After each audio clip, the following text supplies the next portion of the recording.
Top 5 thoughts on the CFP meetings. Number 5. When will this get easy?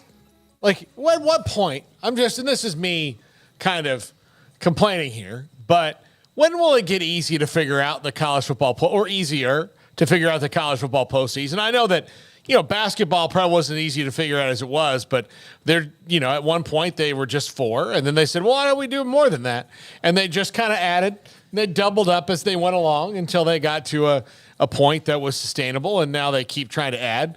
And the push in basketball is to not add more, while the push in football is to add more.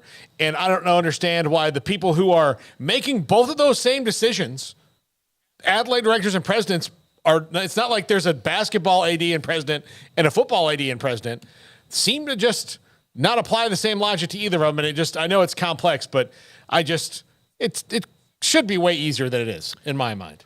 Yeah, it gets very confusing with the 6'6", 5'7", and all that kind of stuff. But, I mean, I'll go back to something, and I don't know if I said it exactly this way a day or two ago, but, college football in particular, and college basketball, you can see some of the writing on the wall, but college football is really trying to turn into the pros, right? Mm-hmm.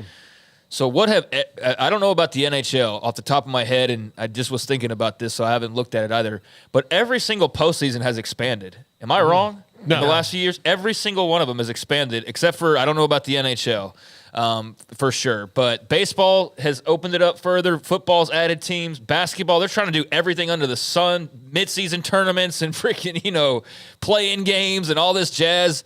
And college football's like 4. And to get 4 was like pulling teeth for decades.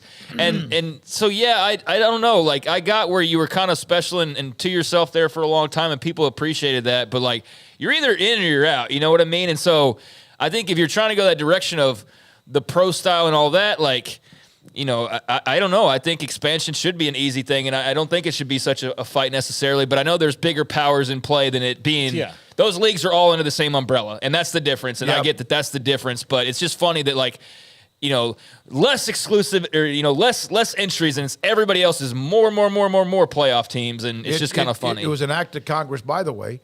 Ross Dellinger, I want you to listen to what he said here. I'm glad you're bringing this up because I had this right in front of me because we didn't say this earlier. This drives me crazy because to me this is a waste of money and time and a joyride for the weekend.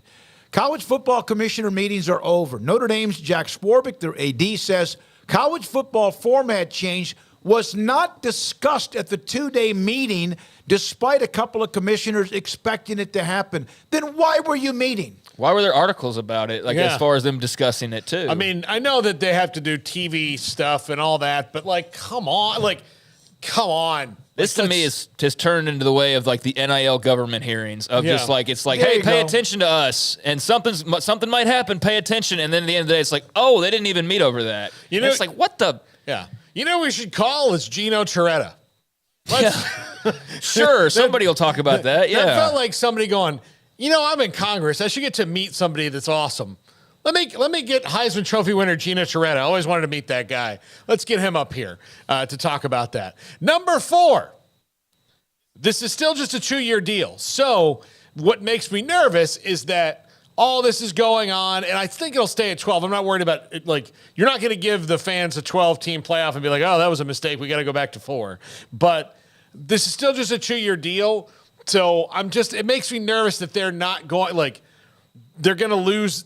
The devil's in the details. They're going to lose some of that, and this is just not going to be as smooth as it should be. Mm-hmm. Yeah, I would like to just know what the freaking playoffs are going to look like. Yeah. I think I'm like everybody. It's kind of like with the realignment after a while. You're like, I don't even care at this point. Just tell me what I'm watching and tell me what I'm going to be watching. That's kind of how I feel about that. But, yeah, this is a lot of talk for something that's going to only be around for a very short amount of time before they talk about it some more and aim to, change it to whatever else after a couple years. So, yeah, this is not like, hey, here's your next 20 years of the playoff. This is here's what we do for a couple years, and then we're going to do this all over again. So, yeah, it's like I said, it's almost like the NIL government stuff where it's like, just alert us when something substantial actually happens rather than all of your little conventions where you get together to have drinks. All those board meetings among Pac-12 schools. Yeah. Oh, my God. Number 3, the P4 probably wants the 5-7 model. Like I don't like they're going to talk around it right now. But if you take Greg Sankey, Brett Yormark, the Big Ten guy whose name escapes me, Petiti, and Jim Phillips, and put them in a room and said, "All right, cards on the table. Are we going to take away one of these AQs for the other ones?" They're all going to go, "Of course we are. Of course we are." I would think so. Yeah. So knowing that, and let me go right into number 2 then. Number 2, G5 teams need to be careful because if they don't make the right deal, they're going to get screwed in the long term on this. They have to especially with the Pac-2 situation, all that going on, they don't need to sacrifice 2 years for something that could screw them over for a decade or more. Yeah, because it's taken long enough to get to this point, and they need to get it right, but they don't have as much leverage, and yet they still do because they have a vote. Mm-hmm. And so be smart with it. Yeah. Didn't Oresco come out yesterday, or did he clarify later on, I think? Yeah, he did. I think everyone thought the 5 and 7 was what he meant for immediate, like in 2024 when it expands. And what he said, no, he was discussing the 5 and 7 for 2026. He's fighting for 6 and 6 for the next couple of years, which is not a given. Okay. Yeah.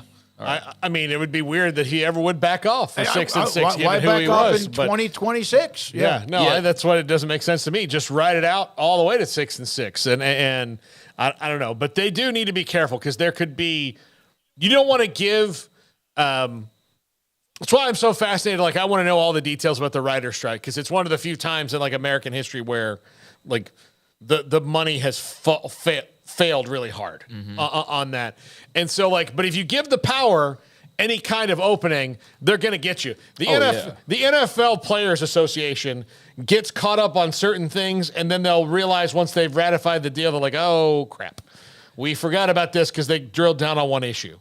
Yeah, no, I mean, this is the most power they're ever going to have is right now, and they're only going to have less and less moving forward, you would think. I think that they have to be mindful, those particular schools, of take advantage of what you have right now because somebody's ready, willing, and able to rip that away from you in no time, and just be very careful about your decision-making because what could fit right now doesn't necessarily fit what you need to have 5 years from now. So I think that they have to really play an interesting game of this is not just the short-term game. This is a long-term game very much as well. So, I would imagine they're smart enough to figure that out. But then again, we've given the benefit of the doubt to a lot of school officials before, only to find out they're not that much smarter, if at all, than everybody else talking about they it. Just so have titles. You'd think it'd be obvious, but, I think this is a long-term discussion for the G5 schools for sure. And number 1, nothing can happen until there's Pac clarity. So until whatever happens with the Pac happens, nothing's going to happen. So whatever they figured out with those remaining 2 and what's going to happen. God Almighty, we're waiting on the Pac-12 or 2 or whatever it is to make a decision. And look, the 2 that we want or that are in control, they know they want to make it. They've already made the decision. Yeah. They're just waiting for the courts to tell them, here's what you can do. Yeah. All right, Paul. Yeah, it sets up very interesting these next couple of years for those 2 schools in particular, depending on which way this goes. I'm fascinated to see how that all wraps up. And was looking around. I don't think there's anything notable in that regard still. It's just still they're working through, I guess, the options that they have. But, the Pac piece of this whole puzzle is a very interesting one at the moment. All right. Thank you, Paul, for the top 5. Thanks to TexasBeefHouse.com.